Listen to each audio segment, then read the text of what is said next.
Hey guys, so today was not the most productive day I would say, and I do have a valid reason for that. I had my IEMJEE exam today. Since I had to wake up a bit early than usual, like I was feeling extremely drowsy after I came back, I would only be able to complete these notes and I might watch another lecture, although I was supposed to do at least 3 lectures today.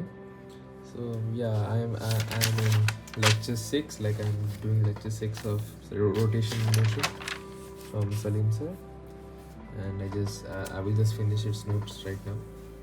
Okay, so a friend recommended me this app, Clockify, a while ago, but I did not use it, and now I see on YouTube that a lot of people are actually using this app and they're managing their studies quite well.